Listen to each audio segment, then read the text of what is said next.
Connecting with Pets, a Forever Vets podcast.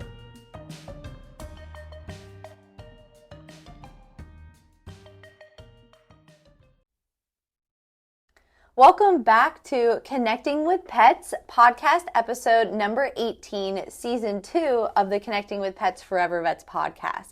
Today's topic is preparing your pets for the summer heat. My name is Shelly. I am your host, and today we have a returning guest, Miss Emma. Hello, hello. Thank you for having me back. Welcome back. I think the last time that we had you on the show, do you remember what you talked about?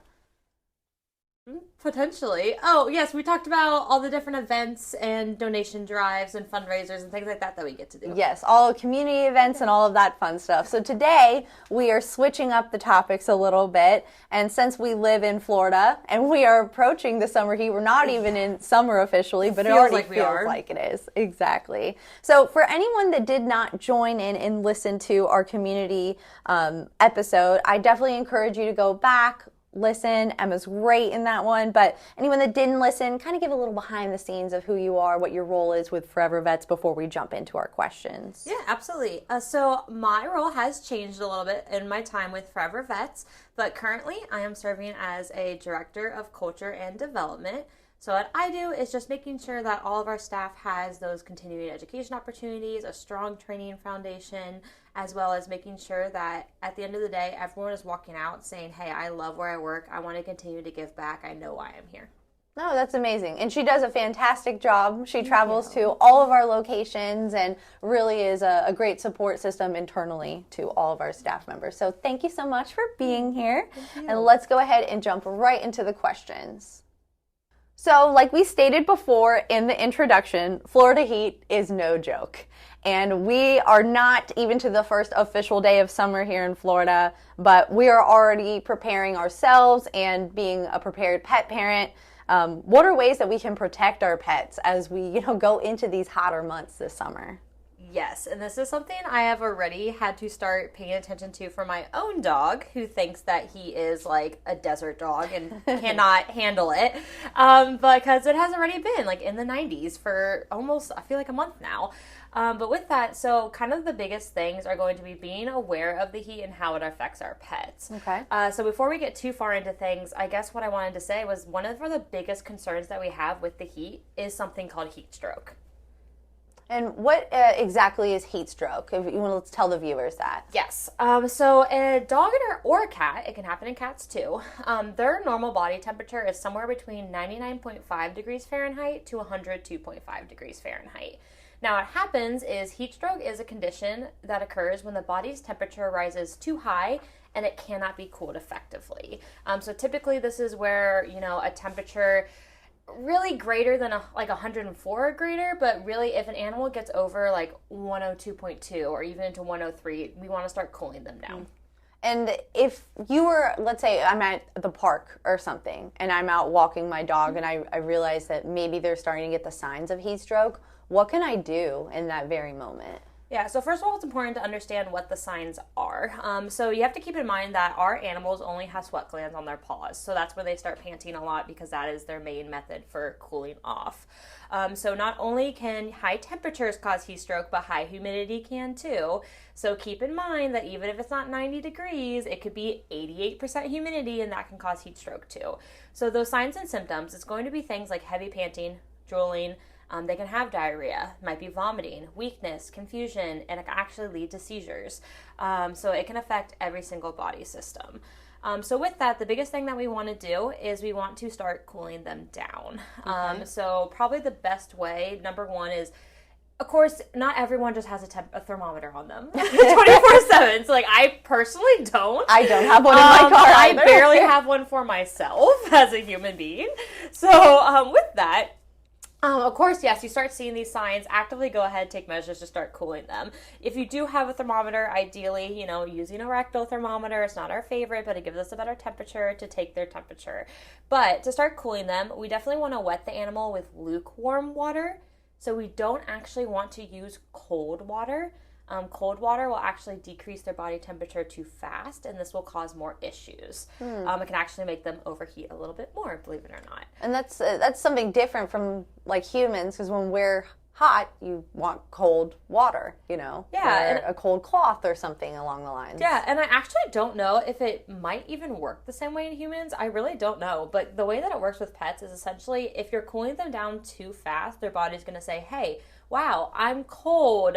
And it's going to respond to that cool temperature and say, I need to heat myself up. So it's going to cause more issues down the line. Yes. Okay. So we want to use lukewarm water. The easiest way to do this is soaking a towel if you have one, a blanket, a t-shirt, and that way you can wrap it around the animal. But if you need to put it directly on them, that's fine too. The other things will be, obviously placing them in front of a fan, placing them in front of an air conditioner. You can place ice packs on like a surface if you have them, or if you have like a cooler, pour ice on the ground, put a towel over it, lay them on top of it.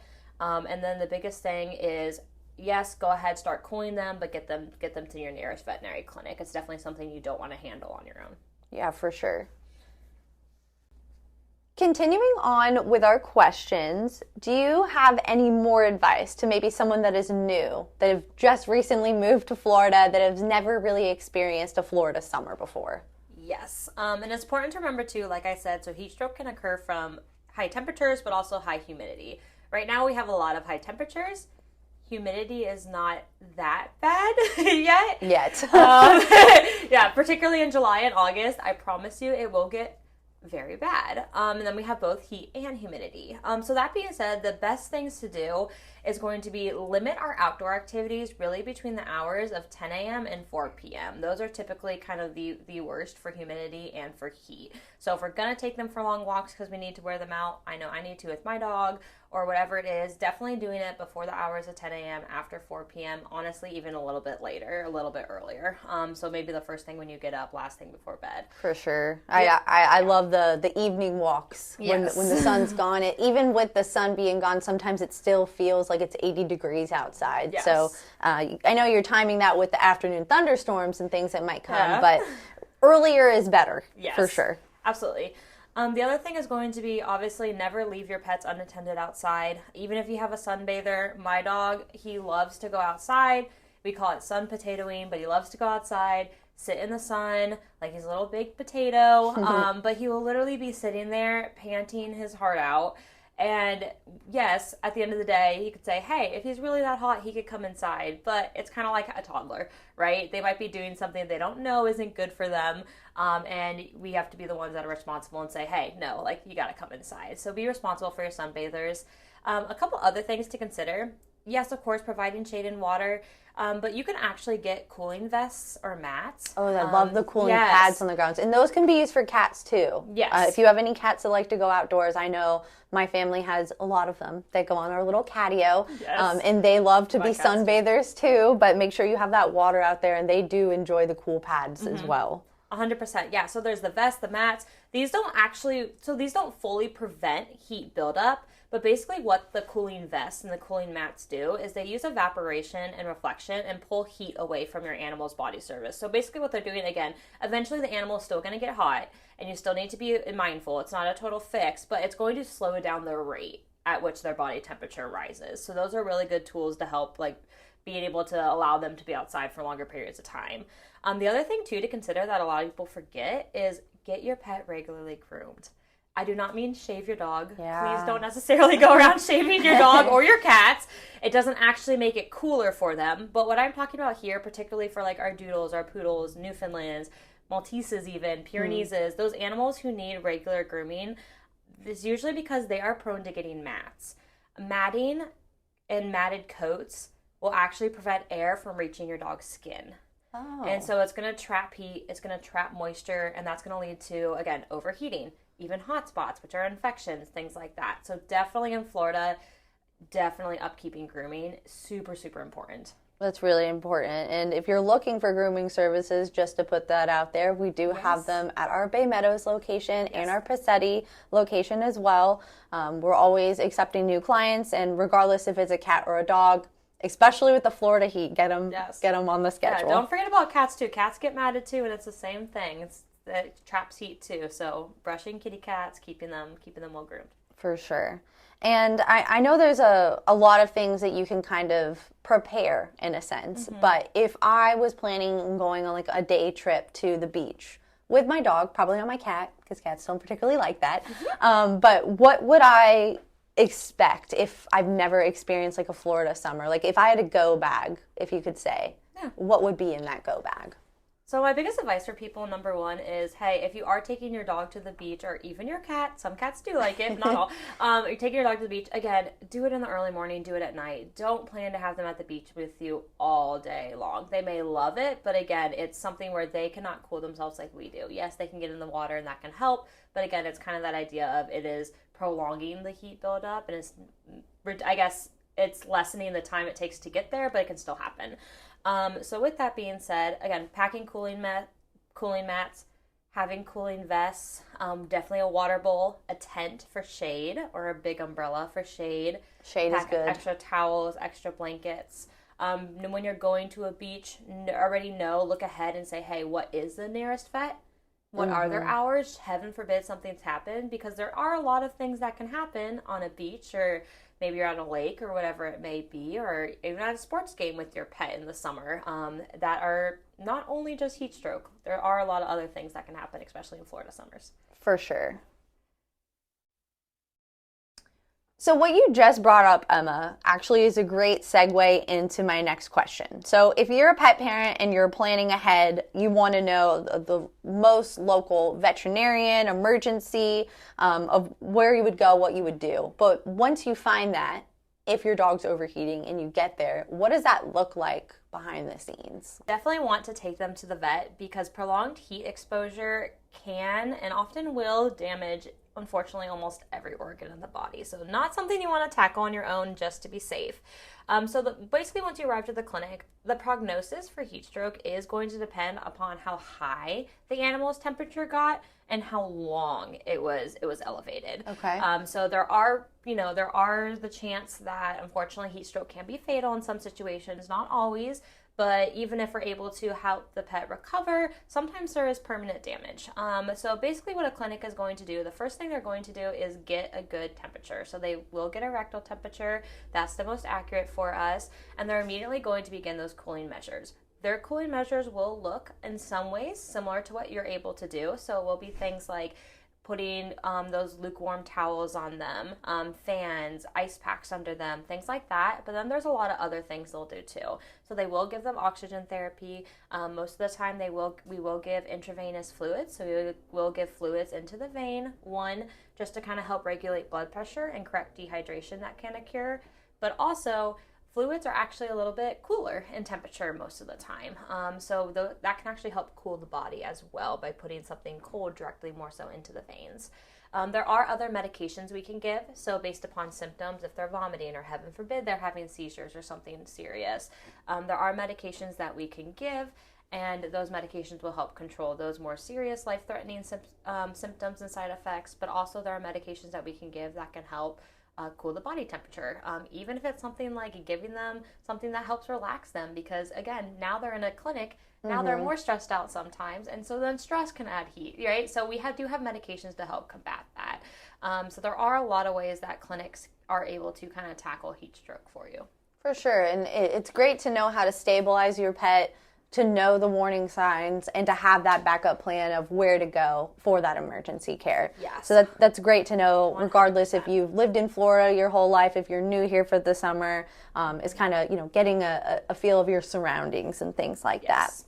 Now, other things in Florida in the summertime here that can affect pets, it affects humans, is we have a lot of fleas, ticks, mosquitoes, mugginess outside, those afternoon thunderstorms that bring in those nastiness. What do we do as a pet parent? Like, how can we protect them from not only now the heat, but now there's bugs that are involved? Yes, there's a lot going on in Florida. So particularly this time of the year. It's a little difficult every year. So there are venomous snakes, and we get snake bites. There are alligators. So in general, stay away from ponds, retention ponds in your neighborhood. You do have snakes, I swear. So stay away from ponds. Keep an eye on the ground. There are a lot of bugs that come out. Just last night, I was walking my dog, and I was like getting attacked by gnats or whatever they were. And Yellow I was like, flies, oh my gosh, gnats no-see-ums, everywhere. whatever it was. Yeah. Like, viciously.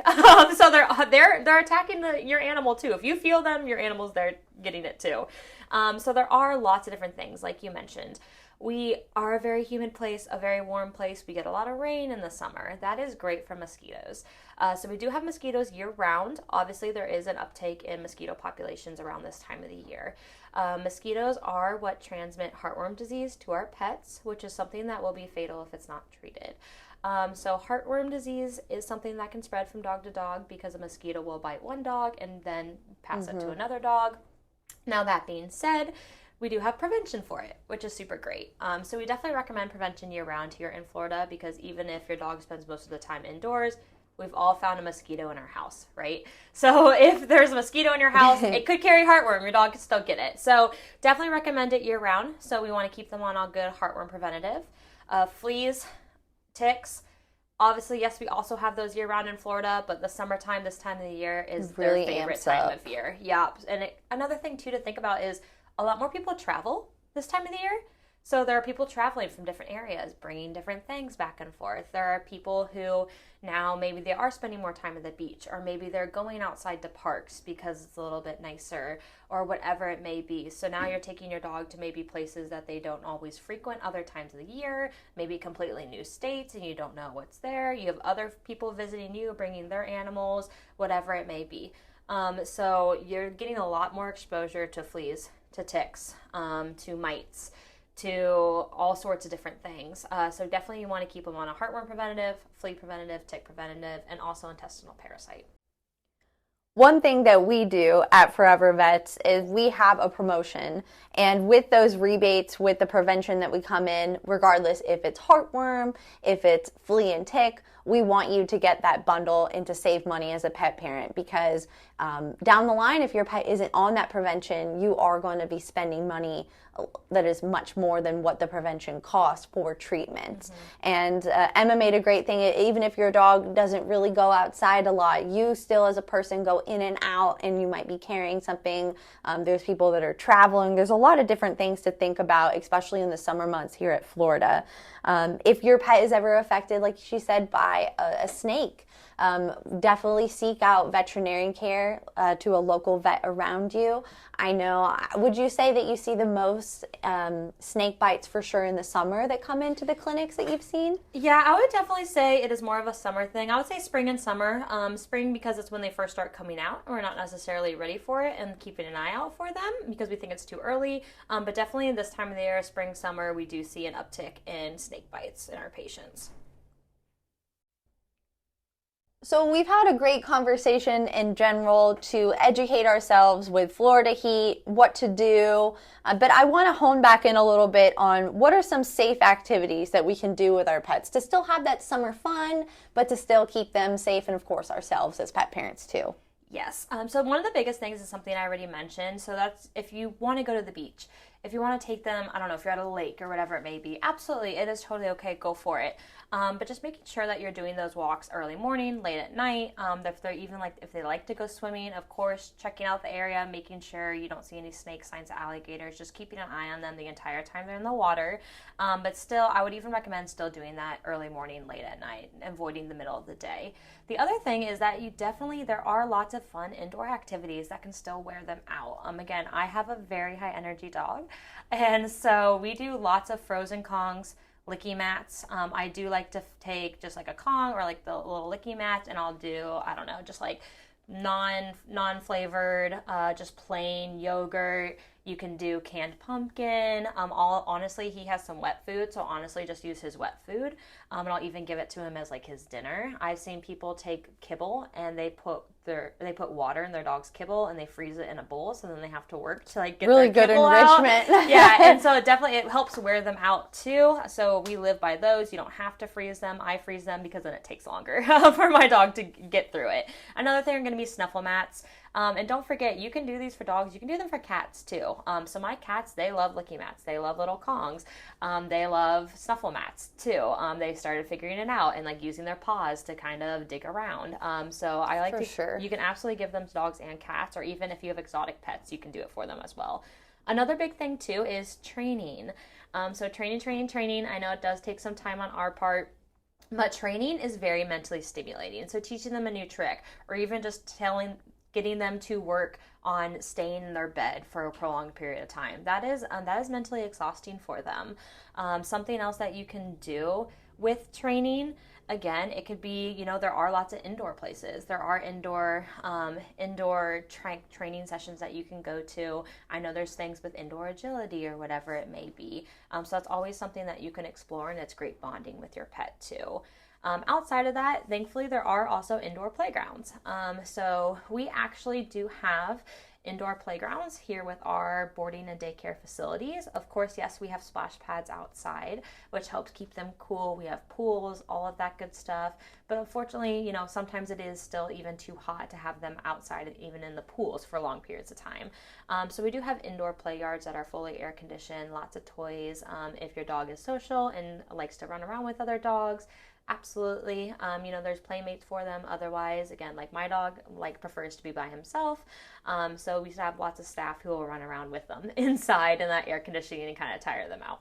Yeah, and the indoor play areas are really great. If you're hot outside, they're going to be hot outside. So when it's super hot or if it's thunderstorming, it's really great to have those backup plan Bs for sure. For sure.